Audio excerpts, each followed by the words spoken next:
참선 공부하는 사람은 발심과 정견은 다른 말로 활정도에서도 제일 먼저 나오는 것이 정견입니다. 그래서 중도, 연기, 사성계, 활정도, 삼법인을 제대로 알았을 때 하도 공부하기가 수월하다. 그래서 참선하는 사람은 기본적으로 건물 마인드예요. 정견이 바로 있어야 한다. 얼마 전에 문강 스님 유튜브를 보니까 이런 말씀 하시더라고. 자기가 어록이나 법문을 자기 생전에 듣고 입하산으로 감법으로 부처님 된 사람은 못 봤다.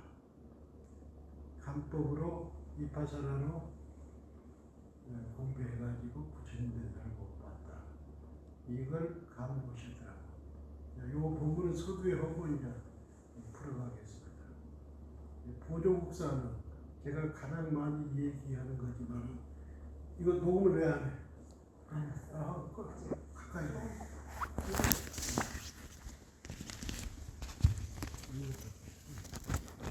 보조국사는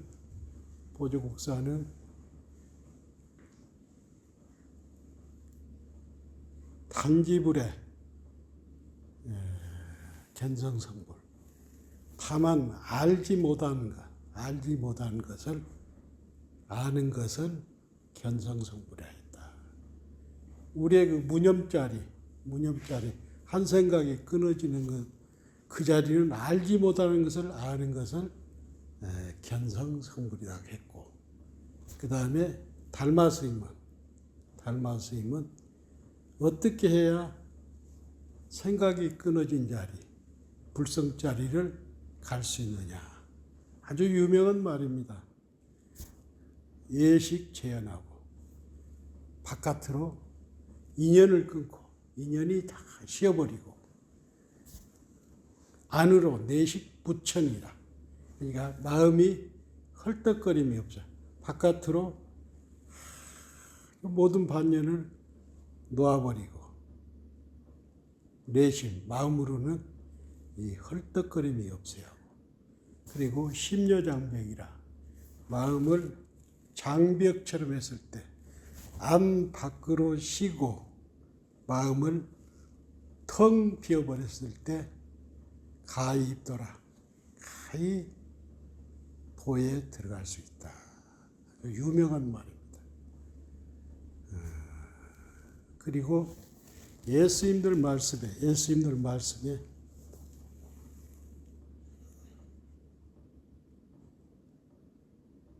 돈은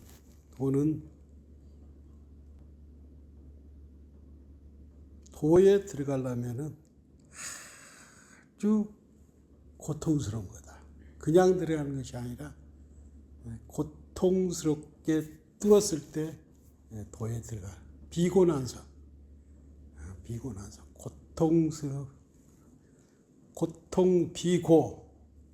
고통스러움을 거쳤을 때 도가 이루어진다. 그래서 이제 강화선의 지침서가 강원에서 보면은 책이 두 권 있습니다. 서장, 대스님의 서장하고, 그 다음에 선요, 고봉 엄묘 스님의 선요가 있는데, 대스님의 그 서장도 아주 스님들과 사부, 그 당시에 지식인들하고 대스님하고 이렇게 편지한 것이 묶어진 게 이제 서장이고, 편지 내용이 엮어진 게 서장이고, 그 다음에 선요는 고봉 스님이 제자들을 제접하고 그럴 때 법문했던 것이 선요인데, 선요의 이제 그 내용 중에서도 깨달음에 가는 길이 나와. 그래서 그 내용 중에 이제 어떤 것이 나오냐면, 여러분도 다 아시겠지만은, 쉽게 말해서 물살이 싹 내리는데, 정말 그 물살이 세게 내리는데 80 노인이 새로 된 배를 타고, 근데 그 배가 구멍이 난 거예요. 구멍이 난단 말이에요. 구멍이 났는데 그것을 노를 적는다는 것은 하두를 들고 올라가는 거예요. 그러니까 조금 올라가면 다시 물러나고, 조금 올라가면 다시 그러다가 처음에는 하두를 조작을 하는 거예요. 억지로 드는 거예요. 조작을 딱 하다가 들다가 보면은 이것이 배가 싹 돌아서면서 물살을 타고 배가 깨달음 세계로 들어가는 거예요. 그러니까 하두를 들 때 처음에는 억지로 조작을 하는 거예요. 이것을 자주 들다 보면은 어느 날 하두가 획 돌아서 자동으로 들린다는 거예요. 그것을 생력처가 등력처다. 하두를 들다 보면은 힘이 쫙 빠지면서 등력을 한다는 거예요. 그래서 생력처 곧 등력처다. 하두를 조작해서 들다가 이것이 자동으로 탁 돌아서는 것을 생력처가 등력처다. 굉장히 서장이 중요한 겁니다. 그래서 하두를 처음부터 잘 들리는 사람은 없어. 처음에는 억지로 들다 보면은 자동으로 하두가 획 돌아서 어느 순간에 등력을 한단 말이에요. 생력처가 등력처가 된다는 거예요. 이 서장의 선요에 나와 있습니다. 그리고 요즘 불교 사전을 찾아보고 또 불교 공부를 많이들 하는데, 불교 하면은 요즘 서양에서는 불교 하면은 수행이다. 또 다른 말로 불교는 명상이 대세다. 명상이고 선이다. 이게 불교는 뭐 사성제 8정도 12연기가 있지만은 요즘 서양 사람한테는 불교는 바로 수행이고, 수행은 명상이고 참선이다. 명상이 참선이 대세다는 거예요. 대세가 불교는 무조건, 불교는 몰라도 명상 참선을 하는 거예요. 그러니까 요즘 21세기 불교는 명상이고 참선이다. 사성제 8절도 연기법을 몰라도 무조건 수행하는 것이 불교다. 그래서 종교 관계없이 서구 사람들이 열강을 하고, 한국에도 지식인 젊은 사람들이 명상 참선을 하지 않는 사람이 없단 말이에요. 그래서 이제 이 부분을 명상, 쉽게 말해서 이파사나를 다른 말로 간법이라고 합니다. 딱 가능한 거. 영어로 마인드폴리스, 알아차림이죠. 근데 문광스님께서는 알아차림을 통해서 성불한 사람을 못 봤다고 그래요. 그래서 그러면 가나서는 뭐가 틀리나? 요것은 이제 타너 스님께서 일목요연하게 말씀하셨단 말이에요. 타너 스님께서. 근데 그 타너 스님 부분은 제가 인용을 하면은, 불교 공부는 기독교는 3년이면 공부를 다 마칠 수가 있어요. 그 다음에 도교는 20년이면 하고, 불교는 상근기가 30년이면 한다고 했는데, 성철 스님은 타너 스님과 달리했어. 일주일이면 끝장을 본다고 성철스님은. 우리가 안 해서 그래지 실제로 하도가 딱 들리면서부터 일주일이면 이게 타너스님하고 다른 게 뭐냐면 성철스님은 일주일에 끝난다는 거예요. 성철스님은 누구한테 인가받지 않아. 자기가 자기를 인가했어. 자기가 자기를 어록이나 경전에 근거해서. 그래서 이제 타너스님은 불교 공부를 상근기는 30년 하고 하근기는 300년 해도 안 된다. 그게 불교가 방대하고 참 어렵지만은 하도를 바로 들어가면 성철스님은 일주일이면 끝난다고 했단 말이에요. 그래서 아까 참 그 선요 얘기를 좀 했는데 처음에는 그래서 이제 타너스님 얘기를 다시 부연하자면 옛날 부처님 당시에는 이파산이나 수식관 호흡을 해도 그때 사람들은 근기가 아주 수승하고 요즘 사람처럼 번뇌방상이 없은 거예요. 그러다 보니까 부처님이 한 말씀만 해도 그때 사람들은 바로 알아듣은 거예요. 알아듣었단 말이에요. 그래서 수식관이라든가 호흡을 통해서 간법을 통해서도 바로 깨쳤단 말이에요. 부처님 당시는. 근데 왜 타너스님 같은 경우는 지금 사람은 북방, 그 남방의 이파사나, 대표적인 게 남방의 이파사나, 북방의 가나선이잖아요. 부처님도 출가하게 된 동기가 생로병사에 어째서 생로병사가 있을까? 그러면서 출가를 해서 선정을 통해서 깨달음을 얻었는데, 근데 지금 사람들은 영리하고 영악하고 쉽게 말해서 번뇌망상이 많아. 특히 요즘 사람들은 나부터도 스마트폰을 보는 시간이 잠자는 시간보다 더 많단 말이에요. 예? 스마트폰에 사람들이 지금 중독이 되어 있단 말이에요. 중독이. 여러분도 그렇게 보지요? 안 보는 사람도 있지만. 그래서 요즘 바이러스는 타너스님 얘기가 옛날에 바이러스는 감기가 걸려도 간단한 약만 며칠만 굶어도 됐는데 요즘은 바이러스가 도고단 말이에요. 도개. 그래서 이파사나나 호흡이다나 수식관으로 깨치기가 쉽지 않다는 얘기예요. 그래서 그 남송시대는 송나라 때 남송시대는 모든 사람들이 참선만 한 거예요. 참선만.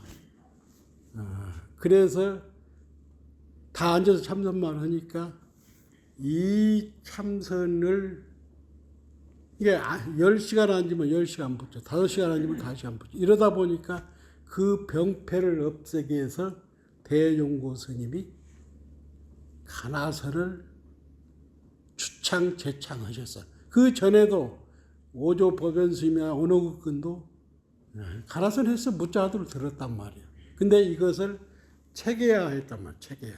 그리고 우리나라는 보조국사가 가나선을 주창하고 그 다음에 진각해심국사가 선문염송을 통해서 가나선을 완전히 굳혔단 말이에요.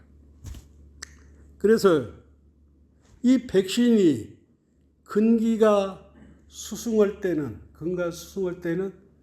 간단한 처방만 해도 이파사나나 수식관으로서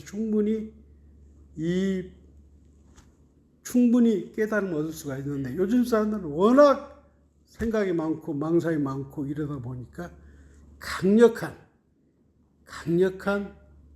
백신이 필요하다는 거예요. 그것이 조사선이 발전한 가나설이라는 거예요. 그래서 이 가나선이 한국에서 조선시대 때 서산 사명대사 경허스님, 만공스님, 정강스님. 그래서 한국에서는 이 가나선을 통해서 많은 도인이 배출했단 말이에요. 그래서 역대로 성철스님뿐만 아니라 역대로 아직까지 21세기 특별한 수행법이 나오기 전에는 가나선을 통해서 역대 조사가 나왔기 때문에 이 방법이 가장 힘 있는 방법이고 체계화된 방법이다. 그래서 아직까지는 가나선을 능가하는 그 수행법이 없다. 예를 들어서 한 가지만 얘기하겠습니다. 우리가 이제 어머님이 돌아가셨을 때 가나선으로 예를 들어 어머님이 돌아갔을 때 이파사나에서는 슬픔을 띄우기 위해서 팔로 알아차리지 않아요. 알아차리잖아요. 어머니가 돌아가셨기 때문에 내가 슬픔에 젖어 있고 알아차리지만은 그 슬픔이 끝나지는 않잖아요. 계속 알아차림을 해야 하잖아요. 예를 들어 성질이 났을 때 바로 알아차리잖아요. 그렇지만은 그 알아차린다는 것은 무심으로 들어가는 것이잖아요. 무심으로 들어가. 근데 가나선은 어머니가 돌아가셨을 때도 그 하두의 의심을 통해서 극복하는데 표현이 어떤가 몰라도 극복하는데 강력한 힘이 있기 때문에 더 에너지가 있어서 수월하다는 게 약하다는 거예요. 이게 간법이라는 게 뭐냐면 이파사나는 딱 알아차린다는 것은 관이잖아. 관. 다른 말로 해서 지간할 때 간을 얘기하고 정해겸수, 정해상수를 할 때 해를 하잖아. 해. 그래서 간해를 알아차리면 간해를 얘기해요. 근데 우리 불교 가나선에서도 처음에는 하두를 들고 공부하는 것은 간이지만은 깊이 들어가면 정이라. 정이 뭐냐면 삼매를 얘기하는 거야. 삼매 착 들어 힘이 있은 게 밀고 갈 수가 있다는 거예요. 그래서 삼매를 다른 말로 일념이다 그러잖아요. 일념. 그 일념이 아래하식을 통과해서 무명에 쉽게 말해서 그 불성의 자리를 간통을 시키는 거예요. 그래서 제일 중요한 게 뭐냐면 간절함도 중요하지만은 가나선도 마찬가지고 이파사나도 마찬가지고 이것이 간절함과 꾸준함이 있어야 한다. 꾸준함이. 그래서 하루에 1시간이라도 늘 그 불성의 자리를 늘 갔다 와야 한다는 거예요. 갔다 와야 한다는 거예요. 표현이 좀 그러는데 그래서 이것이 갔다 오다 보면은 어느 날 삼매를 통해서 그 불성의 자리에 멈출 수가 있단 말이에요. 그 자리를. 그러면서 거기를 통과할 수가 있단 말이에요. 이게 설명이 내가 말로 하기는 좀 그런데 하여튼 대충 이해는 가지요. 그래서 내가 공부한 얘기를 좀 하겠습니다.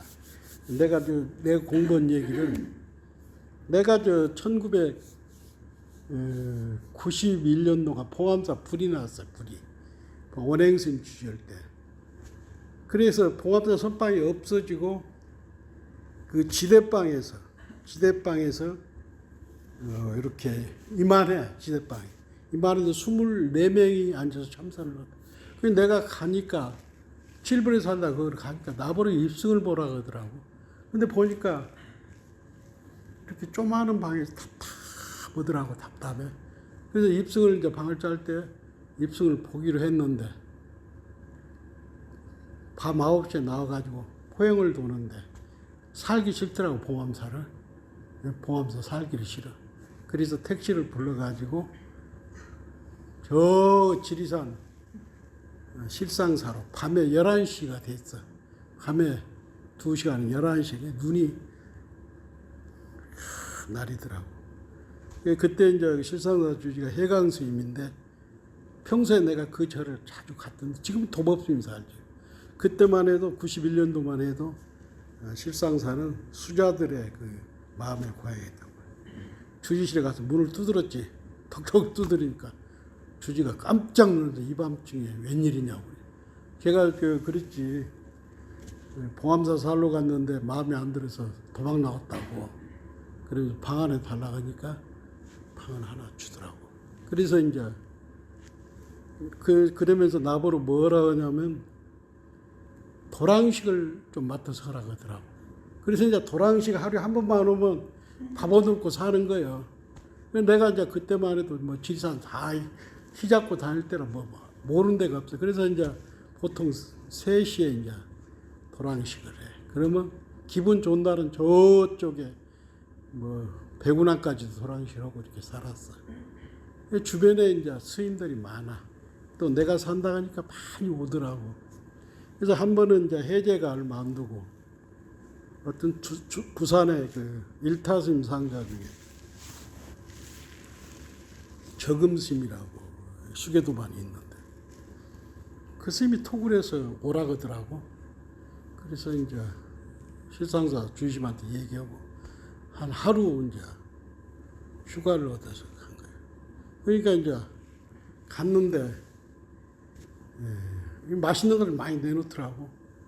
그래서 이제 그 톡을 해서 이제 잘 먹고는 자기가 온천장에 아는 그 뭐랄까 레스토랑이 있다고 그래. 레스토랑. 그래서 지리산에 왔으니까 그거 가자고.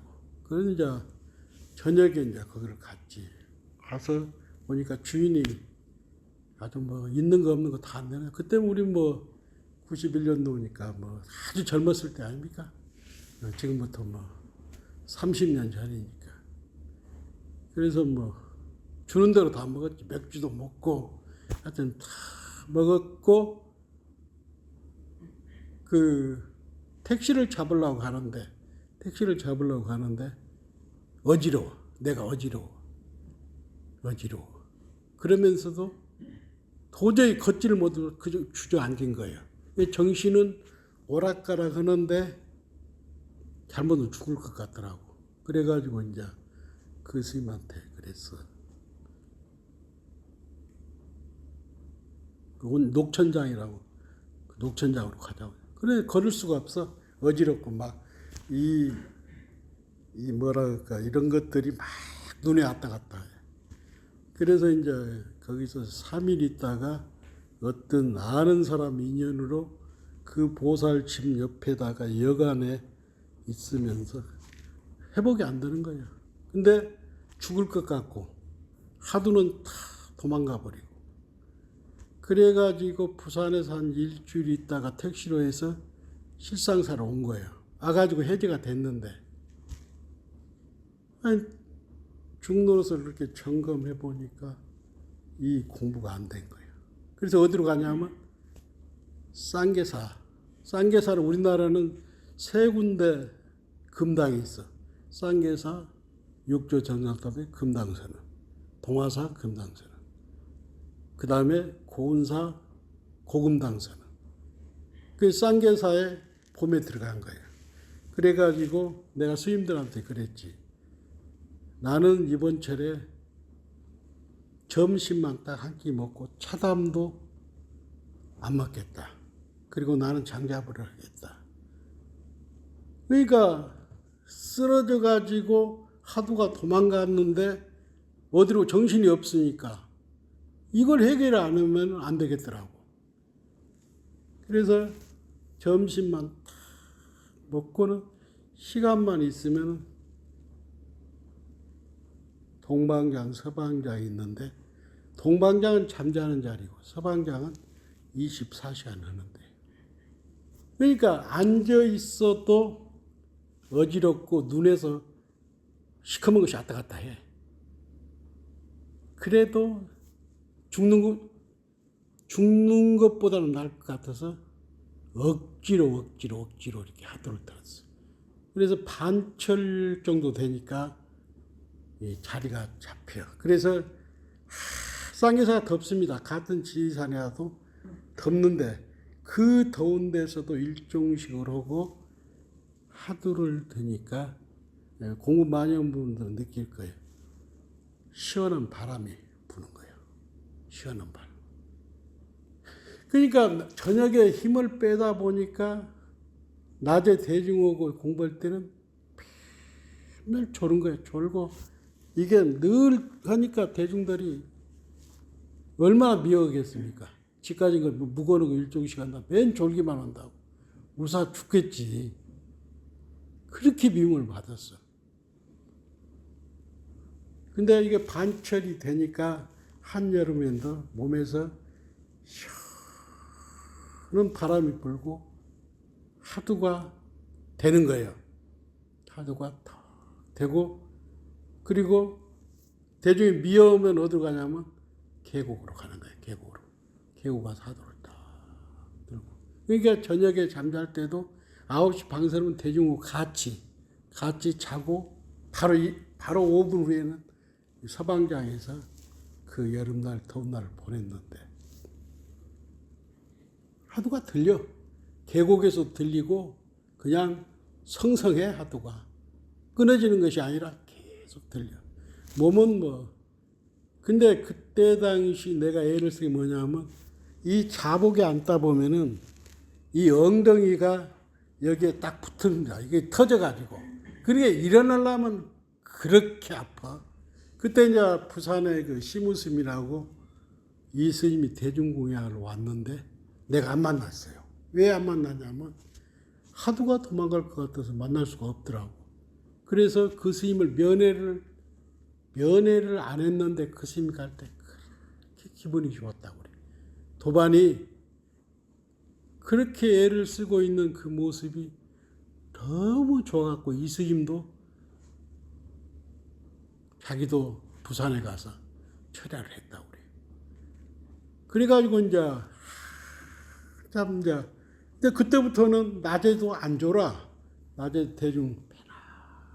그래서 어느 달밤에 딱 거기 가면은 육조 정상탑입니다. 동방장, 서방장 중간에 법당이 있어. 금당이라고 써졌고 그 육조 스님의 행자 때 지은 개송이 있어요. 본래 무일물, 명경 역비대, 불성 상청정, 하처 유진에 이 개송이 있는데 이 개송을 딱 보는 순간에 해인사 장경각을 딱 가면은 언각도랑 하처 어느 곳이 깨달은 자리인가 현금 즉시 생사 다 이렇게 답이 나와. 장경각 딱 들어가면 좌우로 언각도랑 하처 어떤 곳이 부처님 자리고 깨달은 자리냐. 그러니까 현금 즉시 지금 바로 생사가 이 자리가 깨달은 자리라고. 근데 나가 바로 답이 나오더라고.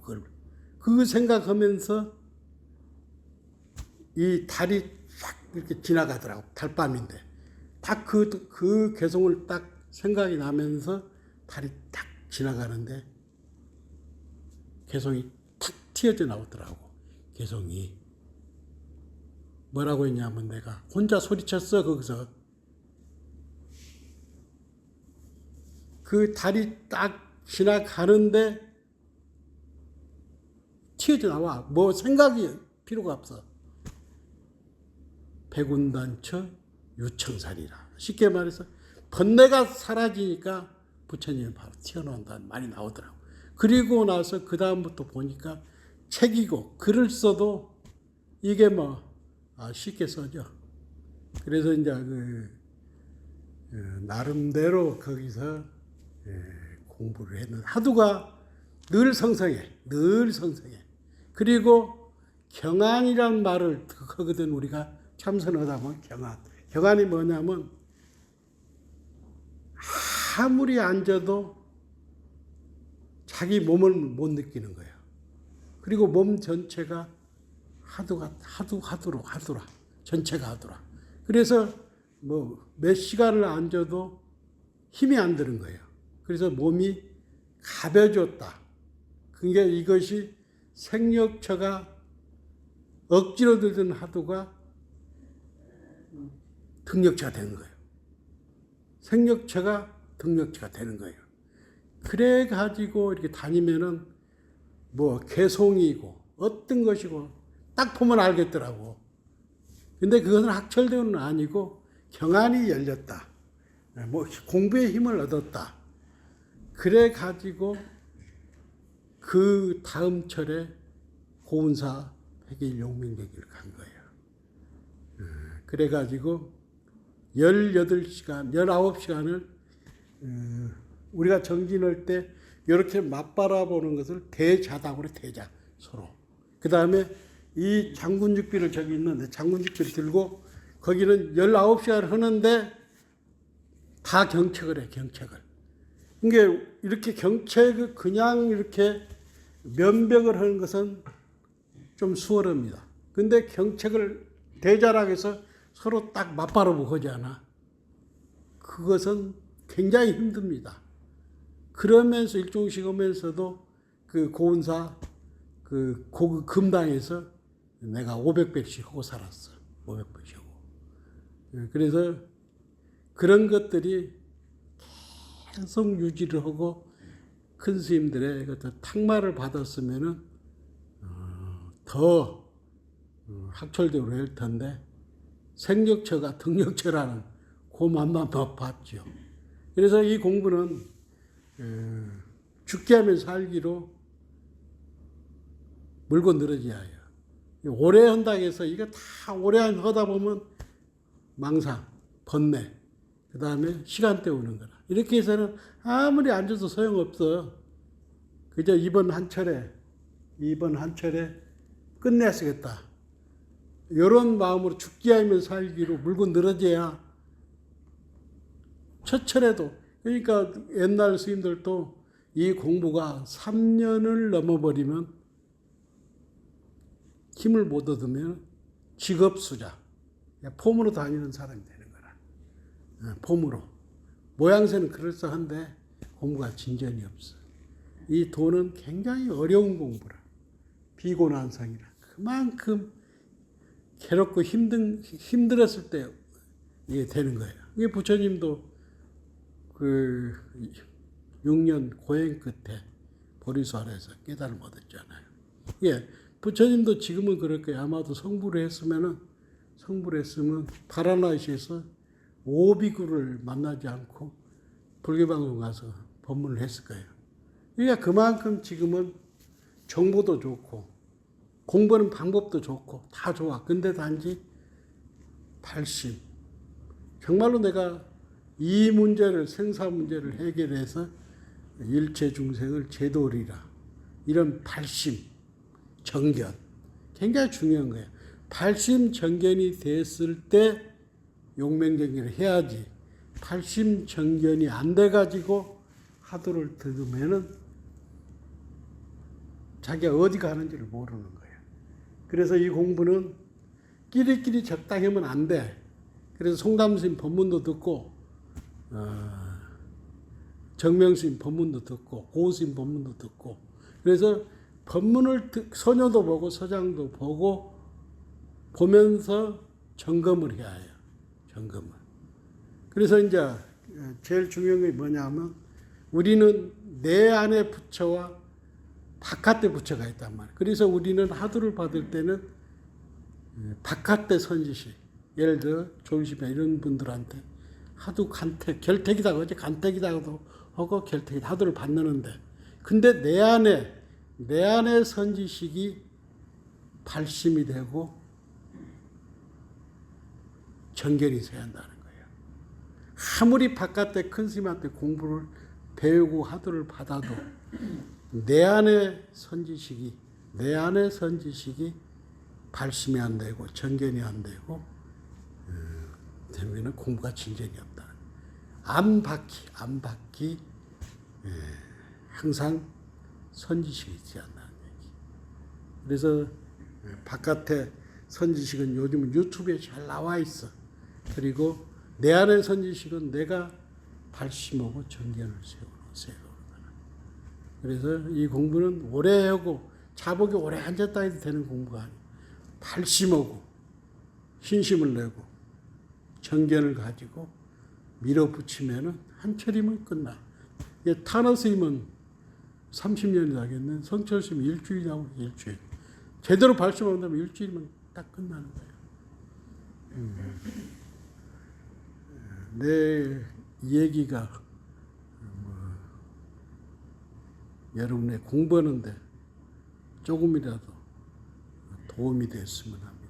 아무튼 우리가 발심하고 정견을 세워서 용맹전진하는 마음으로 새로운 한국 불교를 만들어 봅시다. 고맙습니다.